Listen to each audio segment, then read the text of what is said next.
Good afternoon, everybody. It's just about 4 o'clock on my time, so we're going to go ahead and get started. This is Gitanjali Soni. I'm so excited to meet you virtually. I just want to start by saying it's been a wonderful 6 weeks, and thank you for all the sharing and content creation you've done in the course. It's been very inspiring for both Donna and me. I'm going to just pass it over to Donna for a few minutes and invite her to say hello, and then we shall proceed from there. Good afternoon, everybody, and welcome. This is Donna Morrow. We are really excited about this webinar called A Conversation with Innovative Educators, and we want to encourage you to make it a true conversation, so please ask questions as we go along. Can we go to the next slide?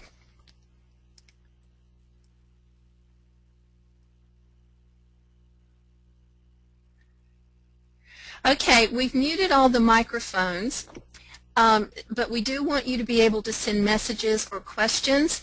We have a back channel on Twitter, which is our hashtag 4Cs Mooklet, or you can put your questions in the questions bar.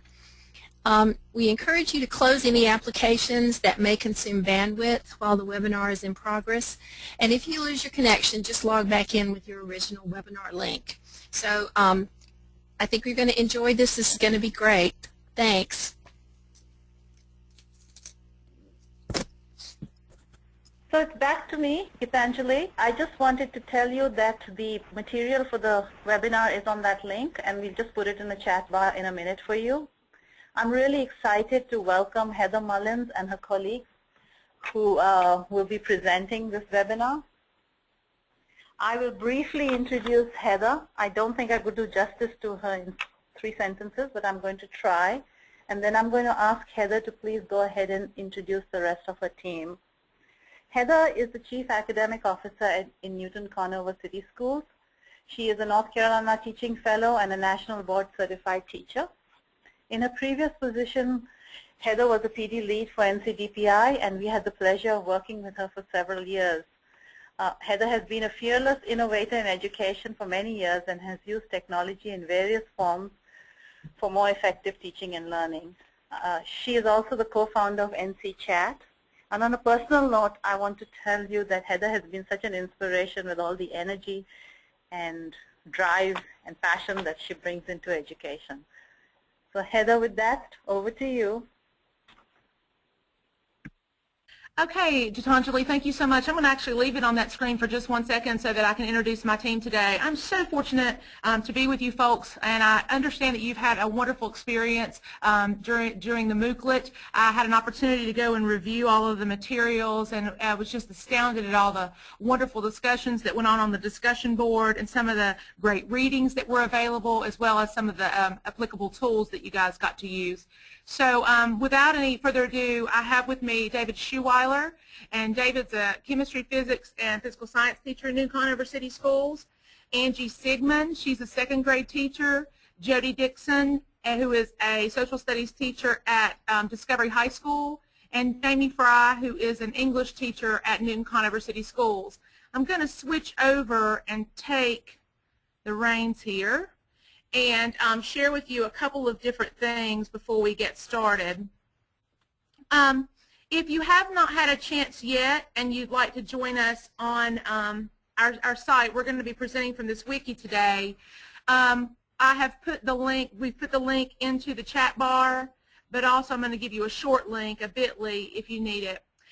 We're all together today in one room, and if you'd like to chat with us, we're going to be using the 4Cs Mooklet Twitter handle, Twitter chat hashtag. We're all Twitter folks around here, so we'd love to chat with you in real time while our colleagues are presenting.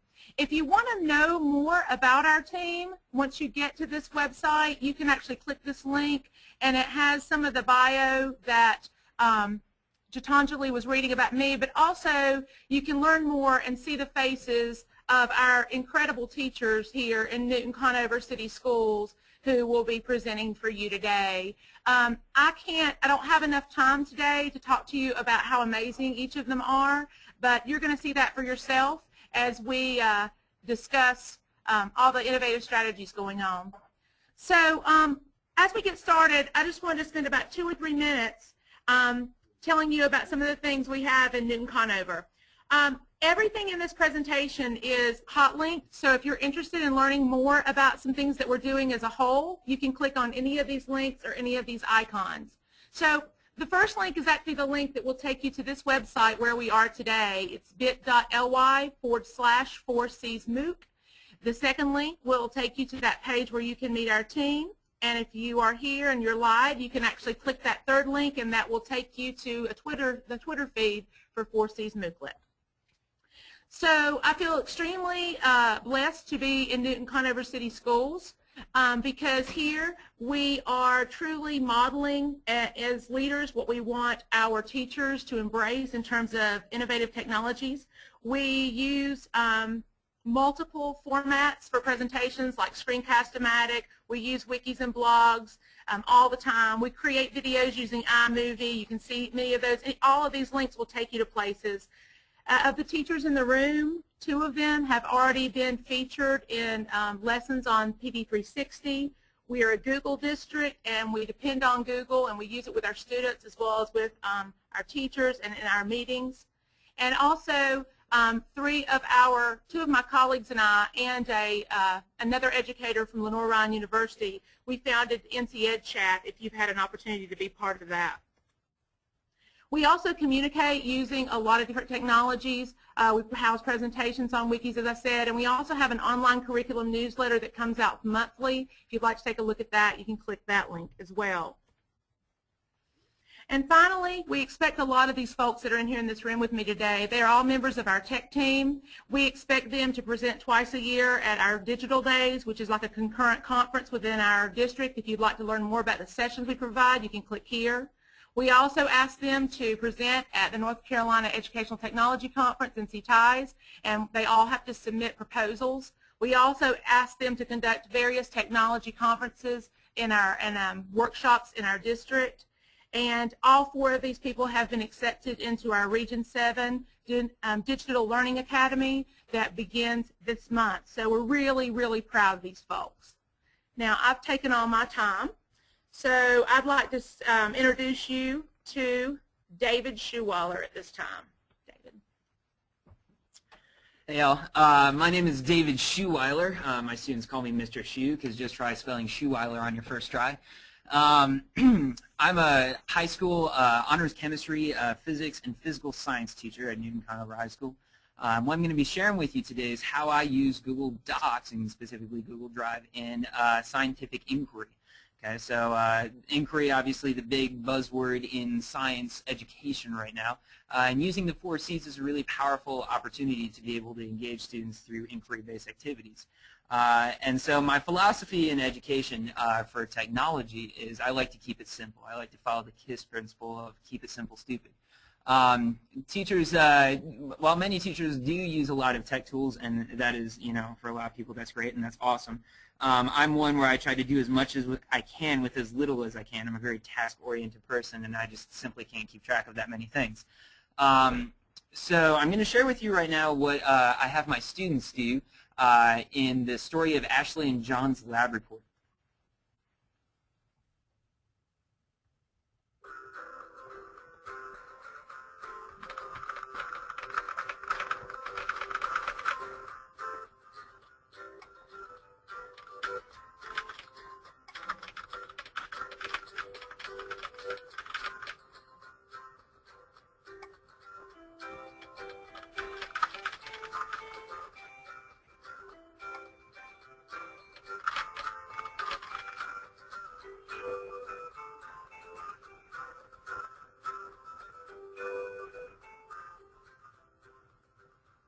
So what that little video there demonstrates for you is what kind of process I get to observe my students doing through Google Drive and implementing that in my everyday lessons. So when my students do inquiry-based labs, what I have them do is I have them initially collaborate and work together to start proposing ideas using Google Drive. Okay, so you can set up Google Drive folders, again, drive.google.com, where students can go and create their documents. So sometimes what I have them do is I'll set up one folder and set it public access so that anyone can go in and create documents and edit them. And so I'll make a folder for, say, the composition lab that I'm doing on a particular day. Or you can set up folders for each individual student and have it be a repository for their documents where no one else can get in and touch those things. But either way you want to approach it, once the students go in and begin creating their documents, they can work together. They can work either synchronously or asynchronously, which makes it an especially powerful tool. But once they create those documents, you can go in and leave comments, which makes editing and feedback a very, very powerful tool for these students. Okay. So here in this example, in Ashley and John's lab report, I've added a little comment here. First of all, I've added a suggestion, just a little tip on adding some complexity to their language and their speaking, using the word abundant instead of common, but also providing feedback on their experiment proposal. So if John wants to test for the presence of hydrogen using a lit match, that is going to cause an explosion, and that's going to result in pretty big problems. So I suggest another way that possibly they could go out and approach this particular issue. And so commenting, one of the beautiful parts of it is that it can create conversation in ways that just the usual red pen and ink can't necessarily do. So for example, this is one of the projects that I worked on recently in one of my graduate courses. I'm currently studying in IST through Indiana University. And we highlighted some text and had a conversation and debate about how that should be phrased and what exactly should be represented there. And so one of the things I have my students do is once they come up with project proposals and experiment proposals for inquiry, I'll have them go through and actually evaluate the proposals of other students. Okay, this gets them engaged in conversation. So not only can they go in and leave comments and comment on other students' proposals, but they can see the feedback and comments that other students are giving them. So you can create a class-wide conversation across an entire several ideas at one time. Okay. So relating this to the 4 C's, in the beginning, I have my students create solutions to complex problems which may not have a single solution. That's the heart behind inquiry. I present a single problem for my students to be able to innovate and try to find new problem or new solutions for. Sometimes it's as simple as trying to find the oxidation state of a particular chunk of iron oxide, or it could be as complex as trying to fix America's power grid. And then students have to work collaboratively to make those proposals in their groups and record their ideas. And then they have to evaluate the group proposals of other students. So talking about, thinking critically about their ideas, and also communicate whether or not they think those ideas are going to work and why or why not. And so once we find some sort of resolution in there and get everybody on the same page, they conduct the experiment or they conduct the research, and then they do a follow-up doing much the same thing. So I have students collaborate in order to think critically about whether their experiment produced their desired results and whether they have good evidence to support their ideas. So if, say, for example, a student thinks that the power grid should be broken up into smaller chunks, do they present good evidence for that? And I have other students and other groups go in and through and read the results and evaluate those results of the different groups. So students have to create that lab report, or sometimes you can do this through presentations or whatever mode works best for you. Google Drive hosts the whole suite of basically document creation software. And they have to communicate their findings to the rest of the class. And the class then goes and evaluates that research and evaluates those results. How am I doing on time? Okay. You still got a few minutes.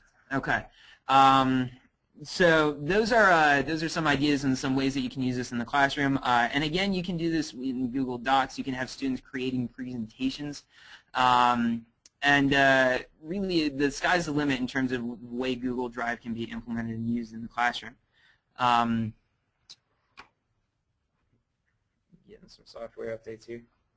Does anybody have any questions? I think we can do questions through the meeting software here, right?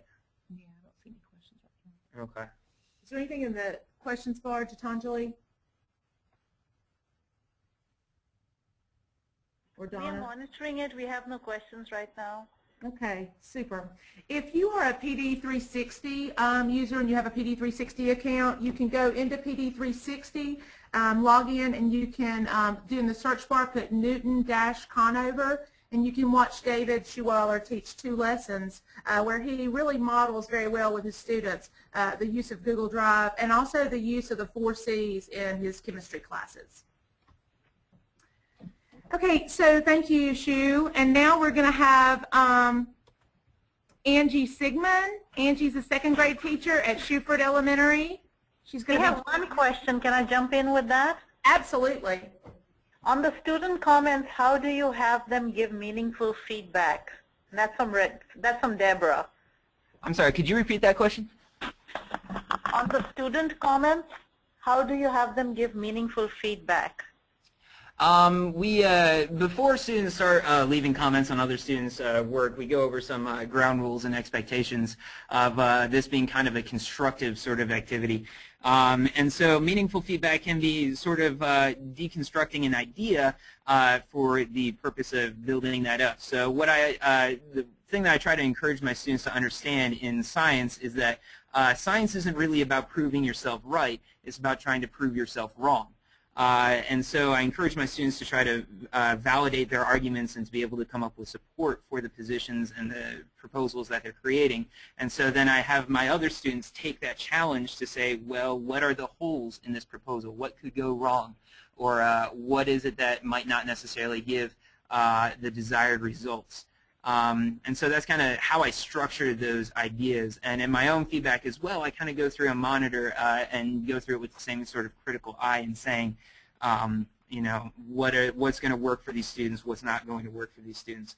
And sometimes it just comes down to having to let them make their mistakes themselves, and that's fine too. Thank you. Any other questions?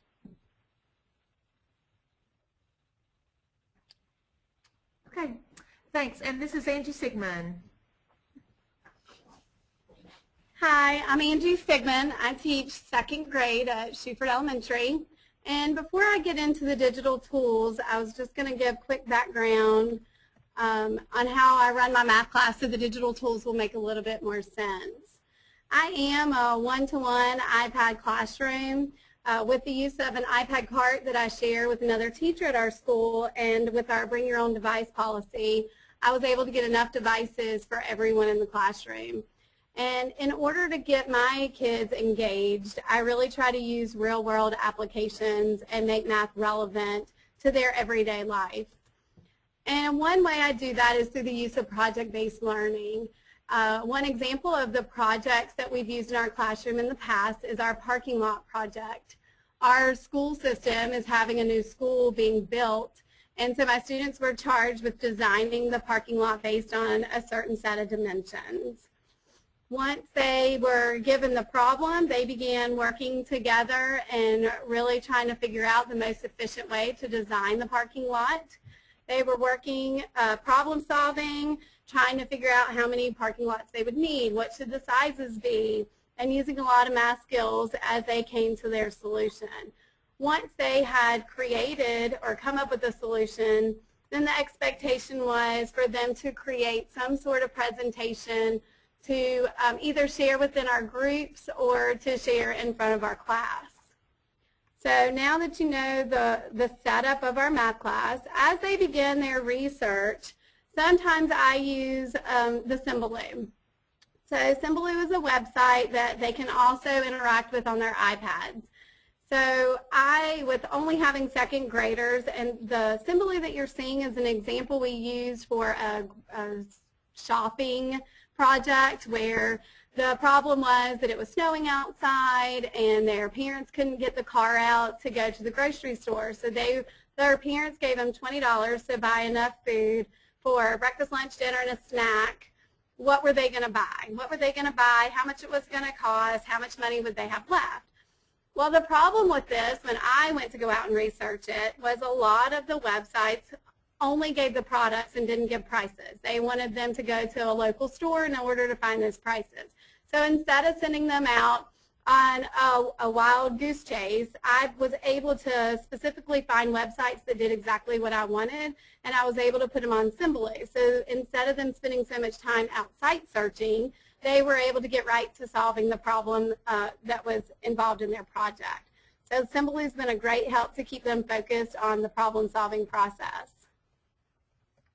Once they believe that they have solved the problem in the most efficient way, then we use a variety of iPad apps, given that we're a one-to-one iPad classroom.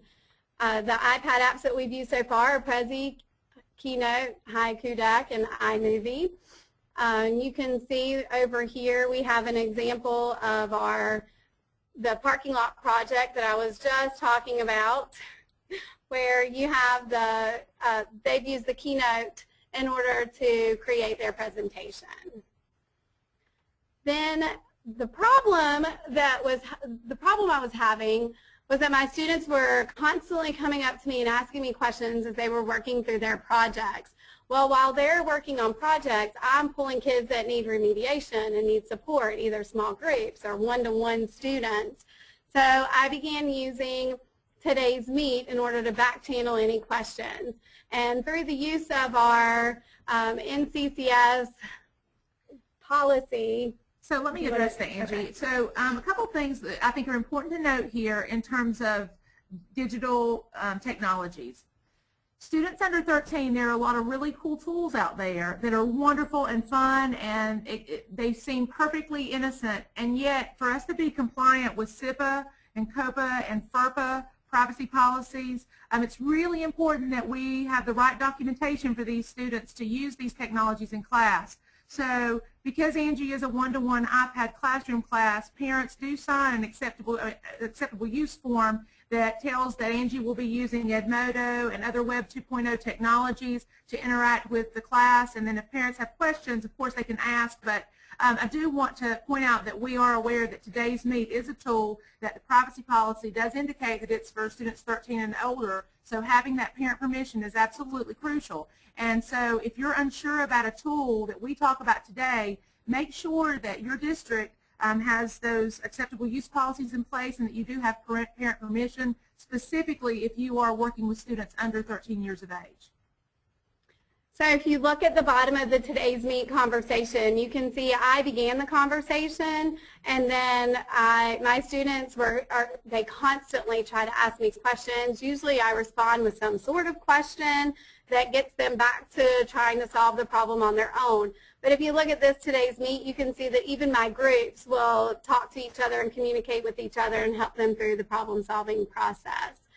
Let's see here. And then to the right, you can see that several of my students last year were able to even take their presentations that they created as they worked through their projects and share them at NCTIs, which was a great experience for them because it's such a real-world experience. It's something that we're doing all the time, presenting to other people and explaining our thoughts and how we work through problems, and they were able to do that in front of other educators.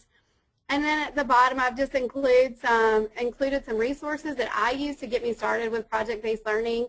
It's really difficult to find projects that are appropriate for second grade, so I was able to take these resources are geared a little higher, but I was able to modify them and make them fit the needs of my curriculum and for my students. So I think that's about it. Anybody have any questions? While they're typing those questions up, I have a couple of questions for David. David, Patricia asked, are you able to see all of the conversations at once? There is a way you can in a particular document, although monitoring all of the conversations happening across all the documents doesn't really work as well. So in any particular class, if you only have about 7 or 8 documents, I just open them up in separate tabs and kind of pop in and out of them as I come and go. And that's usually the easiest way I find to do that. And the second question is from Sufiana. It's, do you find that students with academic challenges cause challenges for teaching? Could you be a little more specific on that? I will ask her for some more comments. Okay. In terms of students who have like require modifications or anything like that, oftentimes working collaboratively in those environments helps them a lot. And I've seen students make great strides. You know, kind of if you partner them up in the right way, sometimes you can get sort of like an apprenticeship going with those things, and they'll work together to build things and help each other. So if that's what was intended by that question, I hope that answers it. I think so. I think partnering them up together is a wonderful strategy. Okay, good. Any others? Not yet. All right. All right, and before we turn this over to Jamie Fry, who is an English teacher at Newton Conover High School, I do want to say, as Angie was talking, if you look at the Information and Technology Essential Standards, she really hit hard just in the lesson that she described on technology as a tool, research process, and safety and ethical issues. So I think a lot of times content area teachers forget our responsibility to those standards, and we really work hard in Newton Conover to make sure that we embed those into the content area pretty naturally. Without any further ado, I'd like to introduce Jamie Fry, and Jamie is an English teacher at Newton Conover High School, and we are thrilled to have him, and I'll let him share his work with you. Okay, thank you guys so much for the opportunity to be here and talk with you guys about a couple of tools that I use in my classroom. So for your reference, I've created an infographic as something that you can kind of take away with you as an artifact from this conversation that we're going to have. And that is embedded in the wiki. But unfortunately, this particular platform that I use, PictoChart, does not support embedding live infographics. So I'm going to take you through a slideshow of the infographic, but you are more than welcome to follow along with me there if you'd like later on. Okay. So the tool that I use to focus in this project is VoiceThread, and I use that under a project-based learning model, which Angie focused on as well. In my opinion, VoiceThread is an excellent tool that definitely incorporates all 4 C's in the P21 framework, and it works very well to focus specifically on that sharing component for project-based learning. So I was at in a session with Lisa Hervey, who works for the Friday Institute at NC State earlier last week. And one of the things that she reminded me of that I hadn't really thought about in a while was how important it is to have that public sharing component, that real-world element to everything that you do in project-based learning. And I think that's something that I lost sight of. So I was trying to find ways to tie digital tools that I use to that sharing component and figuring out ways that students could share their tools or their projects with others. And VoiceThread is an excellent tool to do that. So I'm going to go ahead and show you. So you may be wondering, how does this tool actually even apply to the 4 C's? Well, in this diagram, I'll just go through one at a time. Collaboration is the first C that I have chosen to focus on. So as far as collaboration goes, students are gathering around some kind of medium to respond to critical thinking questions, scenarios, and so on, and apply their own ideas. So for example, we'll go back to the wiki just so you can see what a VoiceThread looks like. Okay, I have embedded 2 VoiceThreads. One is 100 ways to use VoiceThread in education, so it's kind of metacognitive. It's a use of the tool to demonstrate how to use the tool. But on the right, we have a class example that I have shared where students are just basically gathering around images in this instance and answering some questions about the images. So this is an introduction to Act 1 of the Crucible. It's an anticipation project.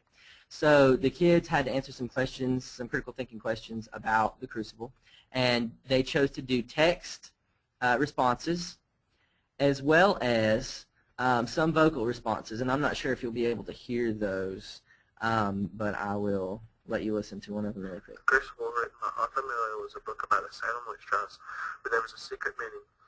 Arthur Miller wrote the book trying to prove that the fear of communists taking over the United States government was as ignorant as the Salem witch trials. Okay, so that's just a small sample of what they can do. You can also use a webcam so they can record video to respond as well, which gets really interesting, especially during debates. You get to see the anger in their expressions, which adds a new element to asynchronous discussion. But there are several slides in here that they discussed and left comments on for class that you can check out later as we have extra time, but I'll go back to the infographic now. So that's the collaboration element. Really, it's just gathering around that medium asynchronously and facilitating that discussion in a way that couldn't really happen outside of a normal classroom. Critical thinking. Anytime they get around something in this tool, I found that it really requires them to synthesize their own thinking about an object. So they have to figure out a way to situate their arguments and their observations in relationship to that of their peers, because they can't really copy, at least I make it in my classroom very clear that they can't copy the answers or make their answers similar to what other students are doing. So they have to figure out, how what they think really fits in with what their peers think, and I think that really gets that critical conversation going, encourages them to climb up the higher levels of Bloom's taxonomy and begin to create their own examples and scenarios for application questions related to the medium that we're discussing. Creativity. The tool is definitely very creative. It provides many mediums for response, including oral responses, video responses, image responses. They can respond directly to other students' comments. They can even draw things in there during their comments, so they can go into the image or the video and actually draw, and when their comment plays, it will show them drawing on the image. So that's great for math, I know, if students wanted to talk through math problems. That's not my expertise, but I definitely could see that that would be an applicable use. And finally, communication. VoiceThread provides an open environment for the asynchronous discussion that exceeds the boundaries of a traditional discussion board.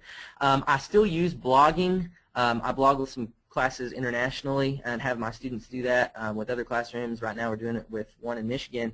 But really, VoiceThread brings in that element, that human element that, short of doing a Google Hangout, which is synchronous, which I'll talk about in a minute, this is unsurpassed, in my opinion, as far as student interaction asynchronously, because they still get that element of interaction. I surveyed my students. Nearly 75% of my students said that they preferred the use of VoiceThread for discussion over regular discussion boards, which we've used. They can archive those for later review, so that hits the critical thinking C. It allows students to have discussions asynchronously, as I've already said, and to put their ideas in contrast or comparison or in similarity to their peers. It also provides several creative mediums for contributing to the discussion. So those are some of the reasons why VoiceThread is an excellent tool.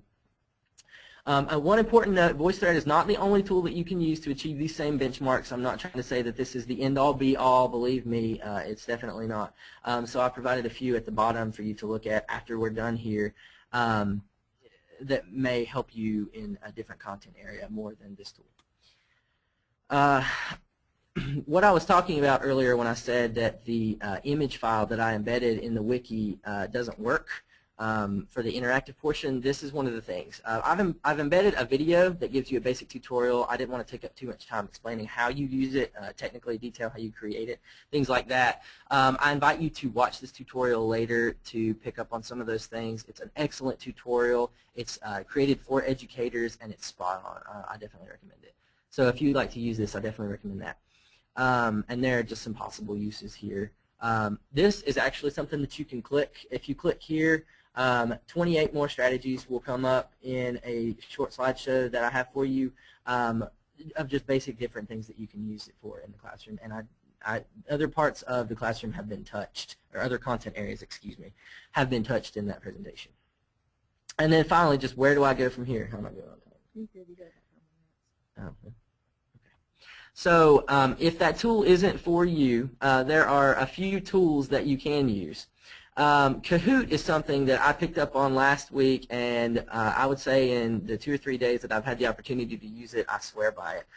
It is a game-based classroom response system, so you can put thought-provoking questions out that you would put on any test that you would give, and you can take it beyond, just a paper-based test. And have those students compete with each other in real time. So all of their responses based upon who answers the question correctly, who answers it incorrectly, come up on a scoreboard after each question. And it's based upon two things: how fast they answer the question and whether or not they actually answer that question correctly. The beautiful thing about that is that it will tell you the number of students who answered the question correctly instantly. It will tell you the number of students who answered incorrectly and the choices that they made, in addition to that scoreboard comparison. So the great thing about it is that that gives you the opportunity for real-time feedback to nip those misunderstandings in the bud in the moment. So I've already used it, I think, 2 or 3 times, and it's excellent. It's a great formative assessment tool. Bubble.us. Great mind map tool for outlines. Students can collaborate on those as well. It's great for timelines and brainstorming, pre-writing, and studying. BlendSpace is an excellent way to integrate some of these tools together. It's kind of like PowerPoint for digital tools, and for educators. So you can create slides and integrate Google Docs, files from Dropbox, and other tools like that into this BlendSpace model, and have students participate in self-paced lessons, so that if a student needs more time on a specific thing than another student, you can give them that time by letting them go through it. It works best in a one-to-one classroom, but it is possible if you only have one device for every 2 students, which is the case that I'm currently in. And finally, Google Hangouts is pretty much exactly like VoiceThread, except there is a live component. It is not asynchronous, it's synchronous, and I use this all the time as well to collaborate with other classrooms, other ELA classrooms that are doing the same thing or similar things, to have debates, discussions, things like that. And it's also integrated with Google Drive, as David was talking about. So you can bring up Google Documents and have students collaborate on those while they're actually having that live conversation. And you can record those. And you can record those. That's called Google Hangouts on Air. So at the end of that conversation, if you wanted them to turn in a conversation as a product of learning, it'll automatically upload it to that YouTube account associated with that Google account. So that's a great thing too. And shameless plug, if you like what you saw, please follow me on Twitter by clicking this link. Awesome. Do we have any questions for Jamie? Not yet. Thank you so much, Jamie. It goes back into what we're doing. And so finally, last but certainly not least, we have Jody Dixon. And Jody Dixon is at Discovery High School, and he's going to be talking about his social studies class and what he does with his AP U.S. History students. Hey guys, Discovery High School is a project-based learning school.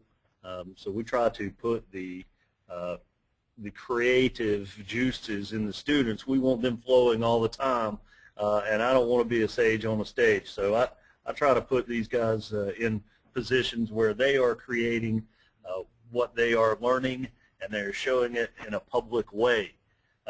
So I teach AP US History, and one of the things that I find very difficult about AP US History is the amount of material that we have to quote unquote cover in the time before we have the test. It's a whole lot of information in a small amount of time. And I struggle with how to make that happen in the classroom and how to get that in a way where it's not just me standing up in front of the students all the time, droning on in some kind of monotone voice that nobody wants to hear. So what we decided to do, or what I decided to do this year, was to get my students to create a website over the course of the year, and they are putting information that they glean from their textbook, from notes, from my teacher presentations, from various other sources. They are putting that together in a website that they are building as we go. And so they're picking an article and a topic to write about individually. They have video topics to film in paired groups, and each week each student will write an article and participate in the filming of a topic. They're also going to be starting to incorporate primary sources into their assignment beginning with next week. So if you want to see here, I've got this link to the Google Doc description of the assignment. You can see here kind of how I thought about it, how I presented it to them as far as what we wanted to do. Actually, really, I just sat down and said, guys, this is what I want to do. And I said, how can we make this happen? And we just brainstormed between myself and the class. And I had kind of these 4 C's in the back of my mind that I kept trying to steer the conversation around to. I wanted to make sure that we were accomplishing all of this. So if you think about the critical thinking part of it all, students are going to have to solve technological issues immediately. And in fact, one of the first things that our students asked me was, hey, where are we going to put this? So what I did is I said, I don't know. Where are you going to put it? So they had to go out and they had to find websites that did all of these things that we wanted it to do. And they eventually decided on a Weebly site, but they've got to solve those technological issues. And we have one student who pretty much takes care of the technological issues of it, but other students are also obviously editing videos and doing some of these other things, and they are solving problems and analyzing material as we go. The communication part of it, they're communicating with each other in what we call our production meeting that happens generally on Mondays when I come in, and I've already given them an assignment. They're supposed to be looking at 2 or 3 chapters in the book and several sets of notes and all of those kinds of things. And I said, okay, who's doing what? And these guys break off into groups. They are communicating with one another in the production meeting at the beginning of the week, and they're saying, well, we're going to take this, you guys take this. And they're talking about not only what they're going to write, but they're also talking about the videos that they are going to produce. So they're communicating within their groups with one another, and then also to the entire class.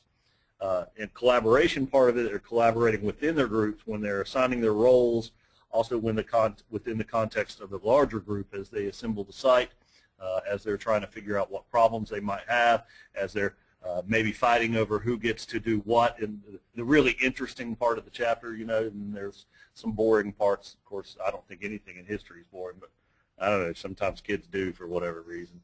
But they're kind of fighting over, oh, we got to do this or we got to do this. So the collaboration part of it is going on as well. And then, of course, the creativity. The students get to create their videos. They're writing scripts. They're developing these articles that all end up going on the website. And this is a process that takes the entire week. So Monday we have our production meeting, and then by Friday, for the most part, the website is updated with all of that week's information. So I wanted to provide the students with an opportunity to take ownership of all of this vast amount of material. They have to decide on what's significant, what they want to do with it, how they're going to present it. They're going to justify why they're doing it, and they're going to share their thoughts on it on this online platform. So there is this public aspect to it as well.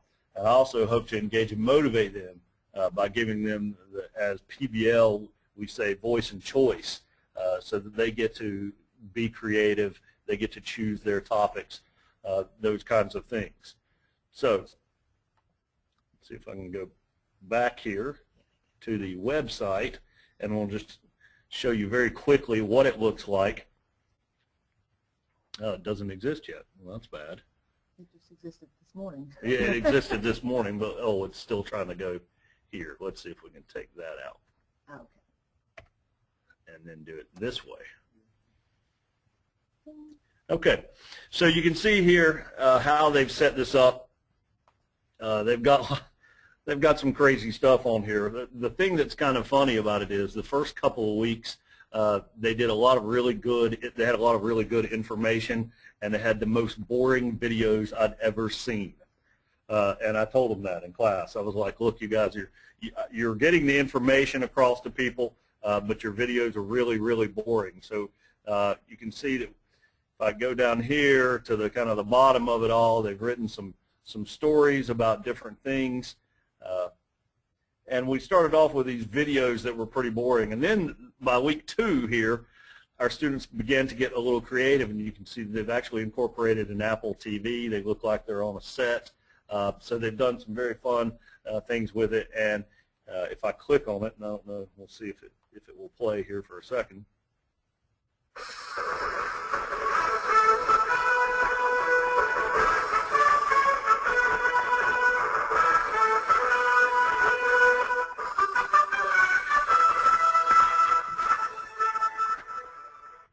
Well, you kind of get the idea. They've gotten a little bit better, and that held my attention a lot more than just sitting in front of the camera reading stuff to me.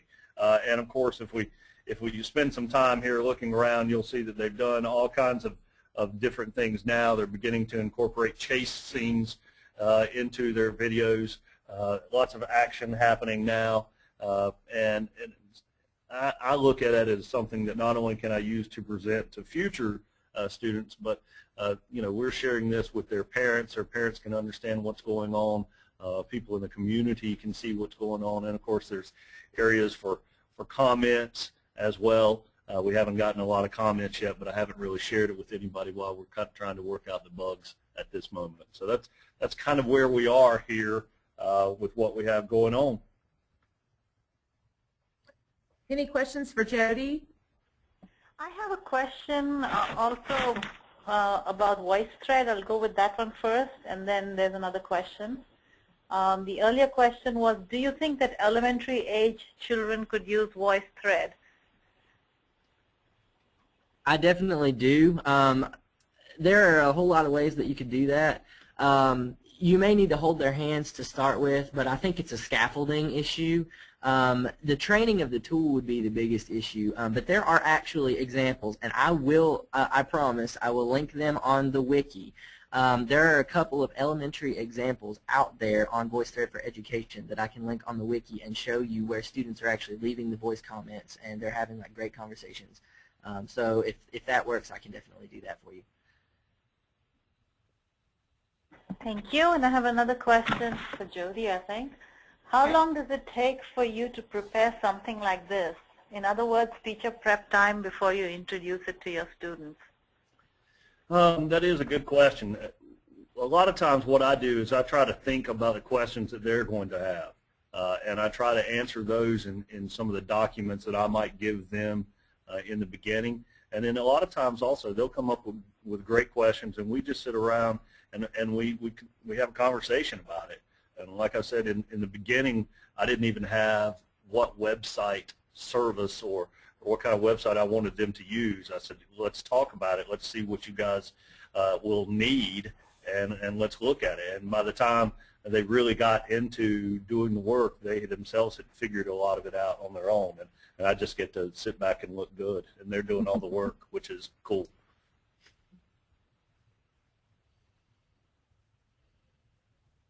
Any other questions? Please go ahead and put it in the chat bar or in the questions bar if you have any questions.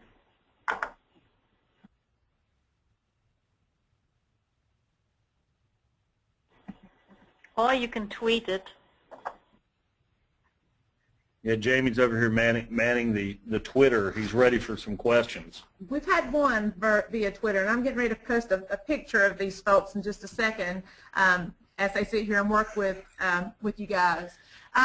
We really are, I feel like I have fallen into educator heaven here in Newton Conover, because these four people are just the tip of the iceberg. We have so many educators so willing to embrace technology and to do creative and innovative things, and we really believe in the mantra, go ahead and try and fail, and it's totally fine to fail, and get up and try it again or try something new or tweak it. And we really want our kids to feel that same way with 21st century learning. We do believe that the true learners are not the ones that learn it the first time, but that learn one way and then realize there's a better way and try again. And I am blessed to work with such amazing teachers. And as I sat here while they were going through their presentations and what they do with our kids every day, it's amazing how hard they work and all the wonderful opportunities they give our students.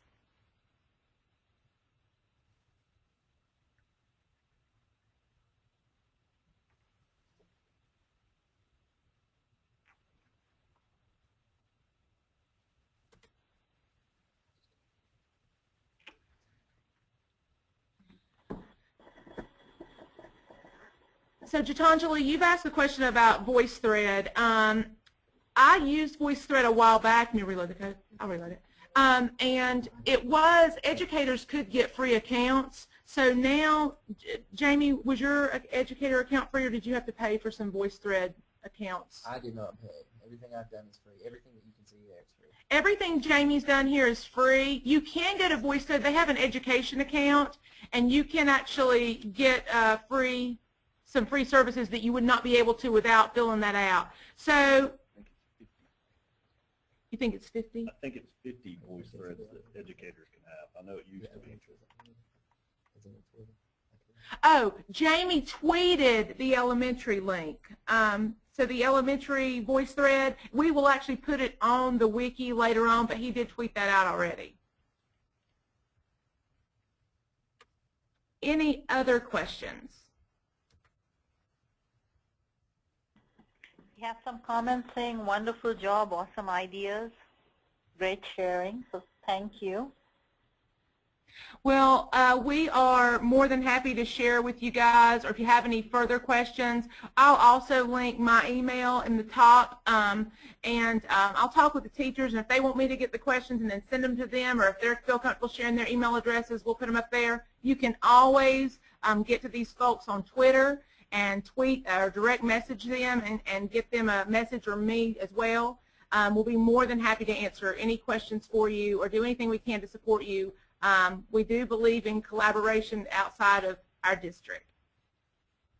And we have also set up a discussion thread in the MOOClet, so if you think of something later, please do go ahead and put it in there. If one of us needs to reach out to Heather or anybody else on the team, we will do that and get you an answer.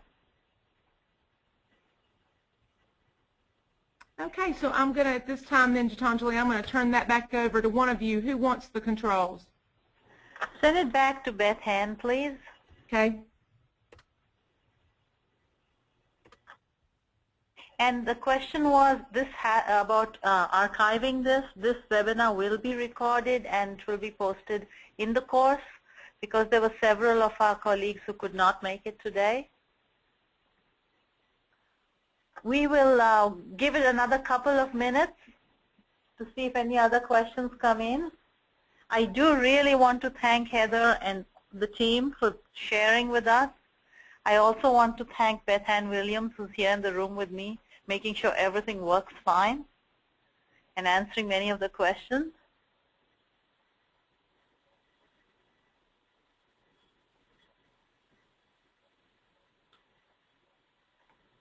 So David, Angie, Jody, James, and Heather, thank you again. This was really wonderful to hear it from people who are actually in the classroom using it at the moment.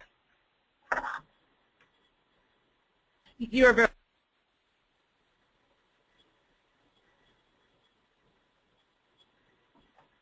We have several comments saying thank you for the generosity, thank you for everyone.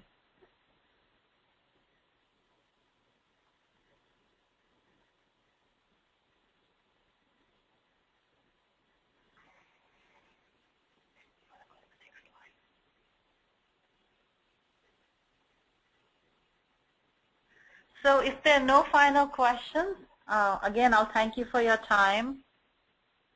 Thank you to our speakers and for all of you who after a busy day in the classroom stayed on for this.